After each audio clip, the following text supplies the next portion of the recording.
सकाळचे 10:30 झाली आहेत. आता विविधा या कार्यक्रमाअंतर्गत ऐकूयात मुलाखतींवर आधारित कार्यक्रम नमस्कार अमरावती. माहिती मनोरंजनाचा खजिना विविधा, गीत संगीत संवादाचा अनोखा संगम विविधा, तुमच्या सोनेरी क्षणांचा सोबती कार्यक्रम विविधा विविधा विविधा. श्रोतेहो, आजच्या नमस्कार अमरावती या कार्यक्रमात ऐकूया आर्किटेक्ट प्रिया सचिन सुकलकर यांच्याशी अवंती मोरे यांनी केलेली बातचीत. या कार्यक्रमाचे सादरकर्ते आहेत संजय ठाकरे. नमस्कार श्रोतेहो, आजच्या नमस्कार अमरावती या कार्यक्रमात मी अवंती मोरे आपल्या सगळ्यांचं खूप स्वागत करते. श्रोतेहो, आपण नमस्कार अमरावती या कार्यक्रमात नेहमीच वेगवेगळ्या क्षेत्रातल्या नामवंत व्यक्तींना इथे बोलवत असतो आणि त्यांच्याकडून त्यांच्याविषयी आणि त्यांच्या कार्याविषयी जाणून घेत असतो. तर आज नमस्कार अमरावतीच्या या मालेत आपण अमरावती आकाशवाणीच्या स्टुडिओत आमंत्रित केलं आहे आर्किटेक्ट प्रिया सचिन सुकलकर यांना, ज्या ज्ञानपथ एज्युकेशन अँड वेलफेअर ट्रस्ट अमरावतीच्या सदस्य आहेत, सोबत उद्योजिका आहेत. मॅडम, आपलं खूप स्वागत आजच्या नमस्कार अमरावती या कार्यक्रमात. खूप धन्यवाद मॅडम. सर्वप्रथम आकाशवाणीच्या सगळ्या श्रोते मंडळींना माझा नमस्कार. जसे की मोरे मॅडम यांनी माझा परिचय खूप चांगल्या शब्दात करून दिलाय, त्यासाठी त्यांचे खूप आभार. प्रिया मॅडम, सगळ्यात पहिले तर मला तुमच्याकडनं जाणून घ्यायचंय की आपल्या नावापुढे आर्किटेक्ट लागलाय, तर आर्किटेक्ट म्हटल्यानंतर बरेच प्रश्न आपल्या सर्वसामान्यांच्या मनात येतात आणि बरेचदा असं होतं की संभ्रम असतो की आर्किटेक्टचं नेमकं काम काय. मला याच अनुषंगाने आपल्याला विचारायचं की आर्किटेक्टचं नेमकं काम काय असतं, त्याच्या कामाचं स्वरूप काय असतं. निश्चितच मॅडम, विचारलेला प्रश्न हा खूपच सुंदर आणि आम्ही रोजच्या अनुभवातला आहे. खरं तर दरवर्षी आपल्या देशात अनेक विद्यार्थी आर्किटेक्चर या कोर्ससाठी प्रवेश घेतात, पण हे आता हल्ली व्हायला लागलंय. याआधी सिनेरिओ असा नव्हता. आर्किटेक्ट म्हणजे नेमकं काय हे आपल्या विभागात अजूनही बऱ्याच लोकांना नाही माहिती. आर्किटेक्चरला आपण मराठीत वास्तुविशारद असं म्हणू शकतो. हा केवळ इमारतींना बनवत नाही, सजावट करत नाही, तर त्याच्यामध्ये जीव ओतण्याचं जे काम असतं ते आर्किटेक्ट हा करत असतो. मात्र काही भागात अजूनही आर्किटेक्ट म्हणजे काय हा संभ्रम कायमच आहे. घराचा नकाशा काढून देणारी अथवा त्याची सजावट करणारी किंवा इंटिरियर करून देणारी व्यक्ती म्हणजे आर्किटेक्ट असा समज आहे. खरं तर आर्किटेक्टला एवढीच ओळख पुरेसी नाही. वास्तुविशारद हा घरातील एक छोट्या खोलीपासून ते संपूर्ण शहराच्या मांडणीपर्यंत काम करू शकतो. शहराची मांडणी म्हटल्यानंतर रोड कसे असावे, पाणी पुरवठा हा कुठे असला पाहिजे आहे, आपत्कालीन कंडिशन मध्ये आपण आपल्या शहराला कसं वाचवू शकतो, गाव जोडली तर तालुका बनेल, शहर जोडली तर एक विभाग बनेल आणि पूर्ण देश बनेल, तर याचीही रचना आर्किटेक्ट करू शकतो. कशा पद्धतीने भौगोलिक परिस्थिती उपलब्ध आहे त्याचा आपण कशा चांगल्या प्रकारे वापर करू शकतो आणि त्याचा इमारती बनवताना निसर्गाला हार्म न होता आपण कशा पद्धतीने निसर्गालाही मदत करू शकतो हा देखील अभ्यास आर्किटेक्ट या विषयात येतो. वास्तुविशारद सामान्यतः प्रकल्पाच्या शेवटपर्यंत त्याची पाहणी करतो. जसे की त्याची अंमलबजावणी करणे, व्यवस्थापना करणे, मजूर वर्ग जो असतो त्यांना सांभाळणे आणि येणाऱ्या सगळ्या कामाचे चित्र रेखाटन करून त्याला वास्तव्यात उतरवणे हा एक आर्किटेक्ट खूप चांगल्या प्रकारे करू शकतो. जसं आता प्रत्येक याच्यामध्ये स्पेशलायझेशन हा एक भाग आलेला आहे, म्हणजे बॅचलर्स डिग्री पर्यंत एक वेगळं आणि मास्टर्स वेगळं. तर स्पेशलायझेशन मध्ये इंटेरियरचं बघू शकतो किंवा स्ट्रक्चर बघू शकतो किंवा लँडस्केप आर्किटेक्चर हा एक त्याच्यातला भाग आहे. तर या याच्यातला तुमचं स्पेशलायझेशन कुठल्या याच्यात झालेलं आहे आणि सोबत जोडून मला आपल्याला हे पण विचारायचंय की याच्यातला तुम्हाला स्वतःला आवडणारा भाग कुठला आहे. खरं तर या प्रश्नाचं उत्तर द्यायला मी खूप उत्सुक आहे. आर्किटेक्चर हे 5 वर्षाची डिग्री घेत असताना आपल्याला इंटेरियर, वास्तुशास्त्र, त्याचसोबत प्लॅनिंग, त्याचं एक्झिक्युशन, स्ट्रक्चरल डिझाईन, एस्टिमेशन आणि प्रोफेशनल प्रॅक्टिस अशा बऱ्याच गोष्टींचं ज्ञान दिलं जातं. पण हा 5 वर्षाचा डिग्री कोर्स संपल्यानंतर जेव्हा आपण 2 वर्षासाठी मास्टर्स करायला घेतो त्यावेळी बरेच जसं तुम्ही म्हणालात landscape architecture, industrial designer, product designing आणि इंटेरियर डिझायनिंग असे सुद्धा वेगवेगळ्या फील्डमध्ये आपण मास्टर्स करू शकतो. पण त्यातील मी इंडस्ट्रियल डिझाईन, ज्यालाच आपण प्रॉडक्ट डिझायनिंग असं म्हणतो, त्यात माझं मास्टर्स झालेलं आहे. प्रॉडक्ट डिझायनिंग विषयी असं सांगताना मला सांगता येईल की दैनंदिन जीवनात आपण रोज सकाळी उठल्यापासून ते रात्री झोपेपर्यंत किमान 20,000पेक्षा जास्त प्रॉडक्ट वापरत असू. आता तुम्ही म्हणाल ते कसे, तर उठल्यानंतर लगेच आपण ज्या बेडवर झोपलेला आहोत तो एक प्रॉडक्ट आहे. बेड नसेल तर गादी, तोही एक प्रॉडक्ट आहे. उठल्यानंतर आपण हाती ब्रश घेतो किंवा मंजन घेतो किंवा पेस्ट घेतो, ज्यात ते रिफिल केलेलं आहे, तोही एक प्रॉडक्ट आहे. त्यानंतर आपण आंघोळ करतो, आंघोळ करताना शावर घेतो, शॅम्पू घेतो, जेही काही वापरतो, बकेट वापरतो, मग वापरतो, तोही एक प्रॉडक्ट आहे. तर असं जर जुळवत गेलो आणि रात्रीच्या झोपेपर्यंत आपण सगळ्या गोष्टी पाहिल्या तर देवाच्या मंदिरापर्यंतही सगळे प्रॉडक्ट आपल्याला आहेत. तुम्ही स्वतःसाठी कसा वेळ काढता? तुमचे आवड छंद तुम्ही कसे जोपासता? माझी आवड म्हणजे घर सजवणे, घर नीटनेटकं ठेवणे, घरात एखादी भिंतीला हा अमुक कलर दिला तर आपल्याला कसं वाटेल, किंवा घरातल्या वस्तू सतत बदलवणे, एकाच खोलीत सतत नवीन बदल करणे, हा माझा लहानपणीचा छंद आहे. त्याला जोपासण्यासाठी पुढे काय म्हणजे शिक्षणात काय असू शकतं, हा थोडा रिसर्च मी केला. कारण माझं बालपणीचं शिक्षण हे अंजनगाव सुरजी अमरावती, जिल्हा अमरावती इथून झालंय. एका गावाची कशी रचना असू शकते किंवा गावात कोणत्या गोष्टी असू शकते आपल्या सगळ्यांना माहिती आहे. त्या ठिकाणी राहून मला असं आपण टीव्हीत बघतो किंवा सिनेमात बघतो, हे फार वेगळे आहे, आपल्या गावात जे आहे त्यापेक्षा वेगळं आहे. मग हे करणारे लोक कोण आहेत किंवा यासाठी काय करावं लागतं, ही एक उत्सुकता तिथूनच माझी निर्माण झाली. तर तोच छंद जोपासत मी माझा एज्युकेशनला पुढे घेतलं आणि एज्युकेशनच आर्किटेक्चर या फील्डमध्ये मी निवडलं. तर त्याचा मला माझा छंद जोपासण्यातही मदत झाली. आज व्यावसायिका म्हणूनही मला त्याचा आवड आहे आणि मुळात छंद हा व्यवसायाशी जोडला गेला की तो आपल्याला करावासा वाटतो, हवासा वाटतो आणि फायदा देणारा ठरतो, असं मला सांगावंसं वाटतं. खूप छान आहे. म्हणजे छंद जर जोपासायला मिळत असेल आणि तोच आपल्या कार्यक्षेत्राचा भाग असेल तर निश्चित याच्यापेक्षा सोन्याहून पिवळं काय असू शकतं. मॅडम, आपल्या कार्यक्रमाची एक रूपरेषा आहे आणि त्या रूपरेषेनुसार आम्ही आमंत्रितांच्या आवडीची गाणी आमच्या श्रोत्यांना ऐकवीत असतो. तर तुम्हाला कुठलं गाणं आमच्या श्रोत्यांना ऐकवायला?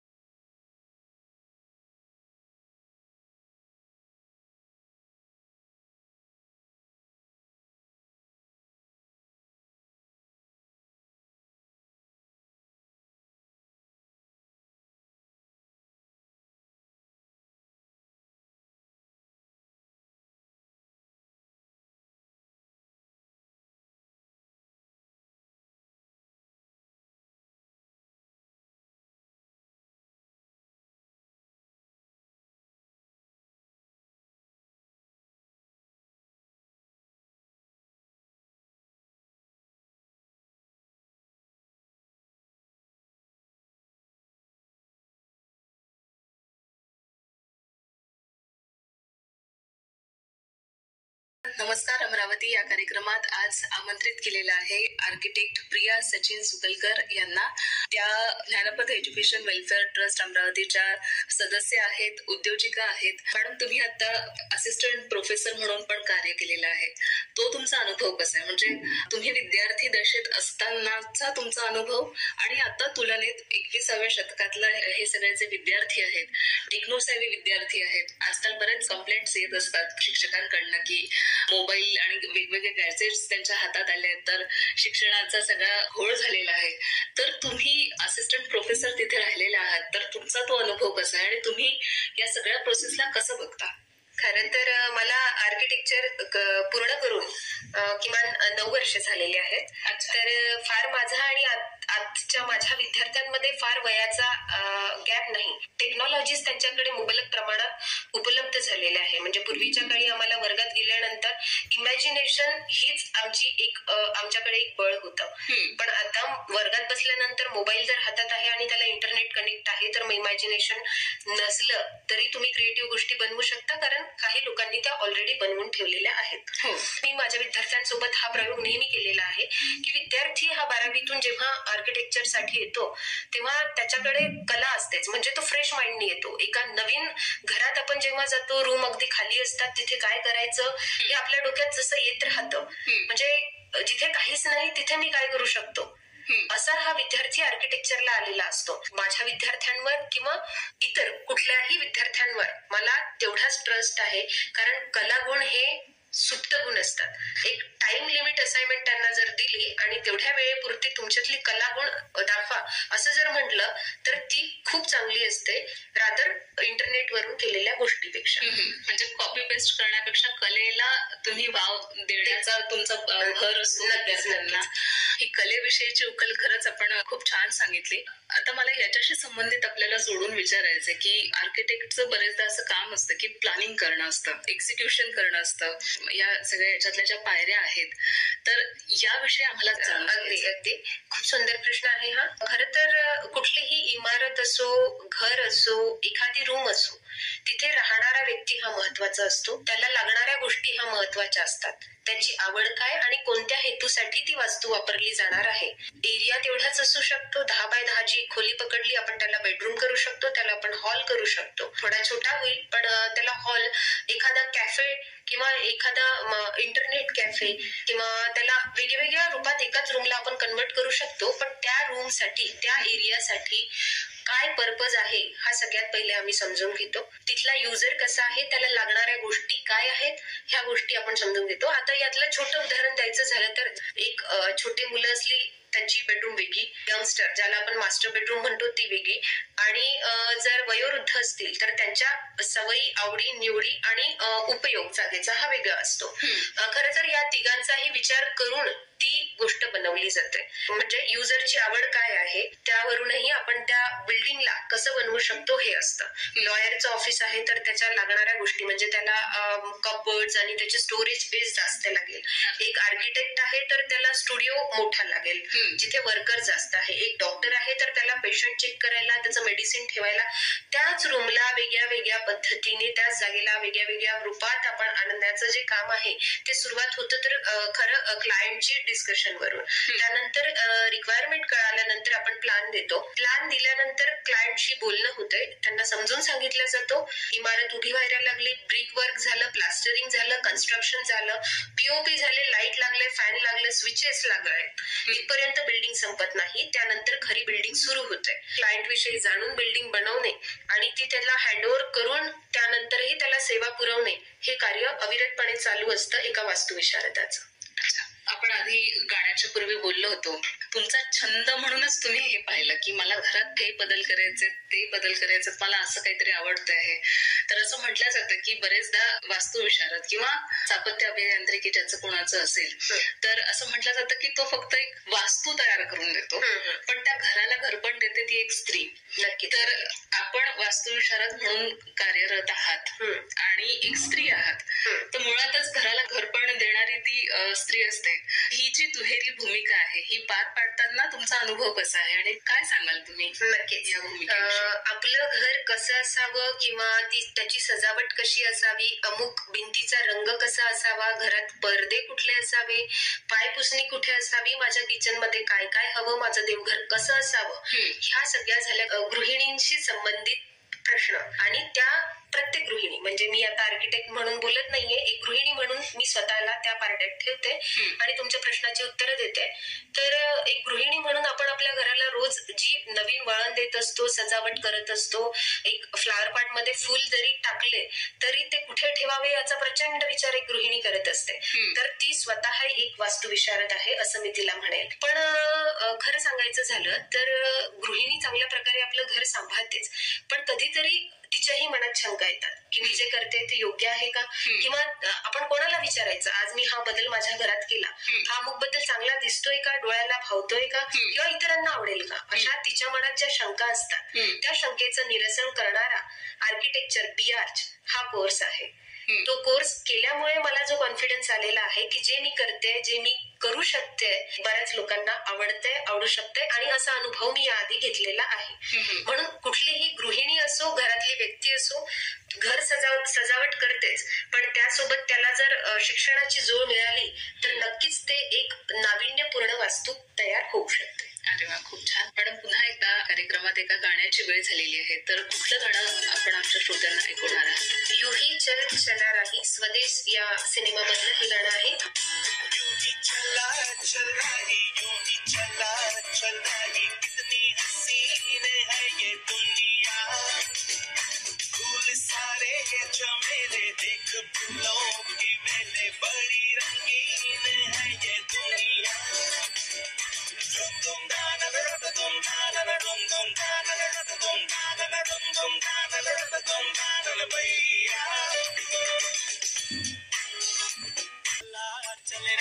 जीवन गाड़ी है समय पहिया, आंसू की नदियां भी हैं, खुशियों की बगियां भी हैं, रास्ता सब तेरा तक है भैया। यूं ही चला चल रहा है, यूं ही चला चल रहा है, कितनी हसीन है ये दुनिया। श्रोतेहो नमस्कार अमरावती या कार्यक्रमात परत एकदा आपल्या सगळ्यांचं खूप स्वागत. आणि आज नमस्कार अमरावती या कार्यक्रमात आपण आमंत्रित केलंय आर्किटेक्ट प्रिया सचिन सुकलकर यांना. मॅडम, या गाण्यापूर्वी आपण आपल्या सगळ्या आर्किटेक्चरल प्रवासाविषयी बोललो, आर्किटेक्चरल शैक्षणिक दृष्ट्या कसं आहे त्याविषयी बोललो. आता मला सांगा की आर्किटेक्ट जर कुठल्या विद्यार्थ्यांना करायचं असेल तर आता बरेच बदल झालेले आहेत. तर जर 12वी नंतर आणि एक सर्वसामान्य गृहिणी पण असेल, तिला उद्योजिका म्हणून जेव्हा आपण काम करता तर आर्किटेक्चरल याच्यामध्ये त्या गृहिणीला काही उद्योग आहे का? आणि तुम्ही असिस्टंट प्रोफेसर राहिलेले आहात तर त्या विद्यार्थ्यांना आता भविष्यात त्यांच्या कसं काय त्यांना संधी मिळू शकते? नक्कीच. आर्किटेक्चर जर एखाद्या विद्यार्थ्याचं झालेलं आहे तर त्याला आपण एक परिपक्व विद्यार्थी किंवा परिपक्व व्यक्ती म्हणून आपण त्याच्याकडे पाहण्यात हरकत नाहीये. कारण या कोर्समध्ये अशा काही गोष्टीचा समावेश झालेला आहे ज्यातून समाजाला तसेच निसर्गाला हार्म न होता, म्हणजे त्याला काही ठेच न पोहोचता आपण बिल्डिंग किंवा एखाद्या वास्तूचं निर्माण करतो आणि ती समाजाला आपण देतो. त्यावेळी आपल्या समाजाचं काही देणं उरून आपल्यावर असतं. तर नैसर्गिक ज्या घटक आहेत, जसं नैसर्गिक घटकांमध्ये सर्वात प्रामुख्याने झाड. आता घर बांधायचं झालं किंवा इमारत बांधायची झाली तर झाड कटाई करून त्या जागेला साफ करून एक प्लॉट लेआउट करून घर बांधण्याची पद्धत आहे. पण झाडाचं वय काय आहे, आपण कोणत्या जागेवर ते घर बांधतो आहे, त्याच प्रकारे त्या घर बांधतोय त्या जागेवर काही नैसर्गिक घटक उपलब्ध आहेत का, ज्याचा आपण समाजाला किंवा निसर्गाला ठेच न पोहोचता आपण आपले कार्य करू शकतो. हा जर अभ्यास आधी झाला तर ते चांगल्या प्रकारे होऊ शकतं. आणि विद्यार्थ्यांनी ह्या गोष्टीचा बारीकात बारीक अभ्यास करून जर कार्याला उतरले तर त्यांना नक्कीच यश आहे. वेगळ्या वेगळ्या क्षेत्रात आर्किटेक्ट आज कार्यरत आहेत. म्हणजे फक्त बिल्डिंग संबंधीच नाही तर त्यांची कला जोपासत, जसं वृक्ष कुठे लावायचे, झाड कुठे लावायचे, त्याला लँडस्केप आर्किटेक्चर म्हणू शकतो आपण. अर्बन डिझायनिंग म्हणजे एका शहराचं बांधकाम कसं असावं, तर त्यालाही आपण आर्किटेक्ट म्हणजे विद्यार्थी जर करतोय तर तो अर्बन डिझायनर म्हणूनही काम करू शकतो, लँडस्केप आर्किटेक्ट म्हणूनही काम करू शकतो. तसे प्रायव्हेट फर्म सुद्धा काढू शकतो, जसे माझी आहे. स्वतः एक उद्योजक म्हणून तो वावरू शकतो, परत स्वतः उद्योजक म्हणून इतरांनाही व्यवसाय देऊ शकतो. म्हणजे ही एक चांगलीच संधी आहे, स्वतःच व्यवसाय करून इतरांनाही व्यवसाय देणे. या व्यतिरिक्त दुसरं काही चांगलं कार्य मला वाटत नाही. अरे वा, एकमेका सहाय्य करू अवघे धरू सुपर. नक्कीच. म्हणजे आपलं कार्य पण पुढे जातं आणि सोबत सोबत दुसऱ्याला पण रोजगार मिळतो. पुन्हा आता एक महिला म्हणून आणि आमचा जो सगळा महिला श्रोतृ वर्ग आहे तर त्यांना उद्योग करण्यासाठी या क्षेत्रात कशा संधी आहेत रोजगाराच्या, त्याविषयी आपण त्यांना काय सल्ला द्याल आणि काय सांगाल? अच्छा, महिला म्हटलं की तिच्या अंगात कलागुण आले, वास्तू कशी ठेवावी हा ती एक जसं जसं तिचा संसार वाढत जातो, फुलत जातो आणि ती घरात रुळत जाते, तशानुसार ती घराला सावरणे हे तिच्या रक्तातच आहे. तर ती आर्किटेक्चर हा जर तिला उतरायचं असेल या फील्डमध्ये तर तिला हा कोर्स केल्याशिवाय पर्याय नाही, किंवा लायसन्स शिवाय हा आपण मार्केटमध्ये हे काम करू शकत नाही. विदाऊट लायसन हे करणं म्हणजे एक गुन्हा आपण त्याला म्हणू शकतो. तर त्याचा एक कोर्स करावा, डिप्लोमा करावा किंवा डिग्री घ्यावी, मग त्यानंतर तुम्ही व्यवसाय चालू करू शकता, त्याला काहीच हरकत नाहीये. अच्छा, हे तर झालं की आपण शैक्षणिक दृष्ट्या अगदी सुज्ञ असलं पाहिजे या याच्यातनं, पण याला संबंधित आपण जोड उद्योग कुठले करू शकतो असं आपल्याला वाटतं? अच्छा, कलागुण असणे ही एक खूप चांगली गोष्ट आहे, पण त्याला उद्योगाच्या मार्गाने करणं हा त्याहून सोन्याहून पिवळा आहे. म्हणून एखाद्या महिलेला जर पेंटिंग करता येत असेल, कोणाला फ्लावर पॉट डिझाईन करता येत असेल किंवा मडचे पॉट बनवता येत असतील, म्युरल, घरातले शँडिलियर, झुंबर ज्याला आपण म्हणतो, एखादीला छान रांगोळी काढता येत असेल किंवा एखादीला इव्हेंट मॅनेज करता येत असेल. इव्हेंट मॅनेज म्हणजे जिथे डेकोरेशन केलं जातं, जसं आता लग्न कार्यात किंवा कोणत्याही प्रसंगात लोक इव्हेंट मॅनेज करून देतात. म्हणजे त्यांचंच घर हे आपल्या पद्धतीने सजावट करून एखाद्या कार्यक्रमासाठी रेडी करून देतात. हा देखील उद्योग आपण करू शकतो जर महिलांना त्याची आवड असेल तर. मॅडम, आपल्याला सामाजिक कार्यात पण रुची आहे, आपण सामाजिक कार्य पण करत असतात. तर तुमच्या सामाजिक कार्याचं स्वरूप कसं आहे, कसं आपण ते करता? आमची Gyanpath education and welfare trust Amravati अशी एक संस्था आहे. त्या संस्थेअंतर्गत नेहमीच विविध कार्यक्रम, समाज उपयोगी कार्यक्रम होत राहतात. त्यामध्ये प्रामुख्याने मला सांगायचं झालं तर ब्लड डोनेशन कॅम्प हा दरवर्षी राबवला जातो. वऱ्हा तालुका दिवसा, जिल्हा अमरावती हे माझं सासर आहे. तिथे आम्ही उत्साहवर्धक नवरात्रीचं जे वातावरण असतं त्याला सामाजिक कलाटणी देऊन आम्ही ब्लड डोनेशन कॅम्प हा गावामध्ये राबवतो. त्याचसोबत डॉक्टरांनाही तिथे इन्व्हाइट करतो. पूर्ण वर्षासाठी हा कार्यक्रम चालू असतो. त्याचबरोबर आम्ही शाळेला दरवर्षी कुठल्याही एका शाळेला व्हिजिट करून तिथे शैक्षणिक स्वरूपात जे विद्यार्थ्यांना लागणाऱ्या गोष्टी आहेत आणि असे दुर्गम भागातील शाळांना जिथे नसेल मिळेल तर 15 ऑगस्ट या रोजी आम्ही जाऊन ते वितरण करतो. तर हा खरंच एक छान अनुभव आहे. खूप छान उपक्रम आपण राबवता. निश्चित. आता पुन्हा मी आता आपण मुलाखतीच्या अगदी शेवटावर आलो आहे, पण तरीही एक उत्सुकता म्हणून की जेव्हा आपण एवढं सगळं काम करत असता, एक महिला म्हणून, आर्किटेक्ट म्हणून काम करत आहे किंवा उद्योजिका पण तुम्ही आहात, तर हे सगळं करत असताना जेव्हा आपण म्हणतो की यशस्वी पुरुषामागे एक महिला असते, तर या यशस्वी महिलेमागे घरच्यांचा पाठिंबा कसा आहे, नक्की सोबत कशी? अगदी छान, म्हणजे माझ्या मनाला भिडणारा आणि मी जिथे आज आहे ज्यांच्यामुळे आहे त्यांचा आठवण करून देणारा हा प्रश्न आहे. मी खूप लकी आहे की माझं सासर हे माझ्या पाठीशी खंबीरपणे उभं असतं. एक संयुक्त कुटुंब पद्धतीत मी राहत आहे.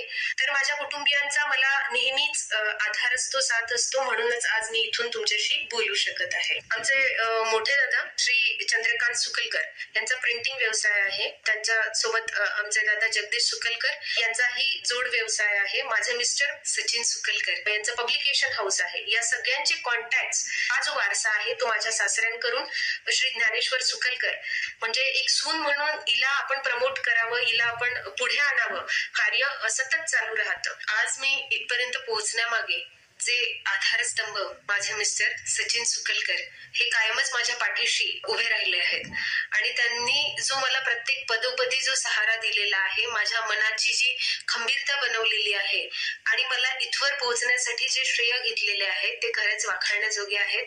त्यांचे मी आभार मानणार नाही, पण मी त्यांची ऋणी कायम राहील. मी विनंती करते सगळ्या महिलांच्या परिवारांना की आपल्या घरात जर एखादी कलागुण तिच्यात दिसते, मग ती तुमची मुलगी असो, सून असो, बहीण असो किंवा नणंद असो, कोणीही, जी कुठली महिला आहे, तर तिला करायला थोडा तरी वेळ आपण दिला पाहिजे आहे. कारण तुमच्या पाठिंबाशिवाय ती या जगात कुठे काही करू शकत नाही. हा समाज आपल्याला कुठे अडवतो असं मी म्हणत नाही. आता मी म्हणजे उद्योजिका म्हणून कार्यरत आहे, पण कुठेही मला अडचणी आल्या असं मला भासवलं नाही.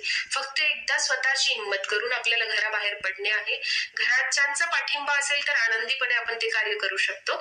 नसल्यास आपलं मन कुठेतरी अडकत राहतं. तर माझी या मंचावरून तुम्हाला एवढीच विनंती असेल की तिच्या कलागुणांना फक्त समजून घ्या. अरे वा, खूप छान. प्रिया मॅडम, आज आपण नमस्कार अमरावती या कार्यक्रमात अमरावती आकाशवाणीच्या स्टुडिओत आलात आणि इतकी छान दिलखुलास बातचीत केली. त्यासाठी अमरावती आकाशवाणीच्या वतीने आणि आमच्या सगळ्या श्रोत्यांच्या वतीने मी आपली खूप आभारी आहे. धन्यवाद. नमस्कार. धन्यवाद. श्रोते हो, आत्ताच आपण आर्किटेक्ट प्रिया सचिन सुकलकर यांच्याशी अवंती मोरे यांनी केलेली बातचीत ऐकली. या कार्यक्रमाला तांत्रिक सहाय्य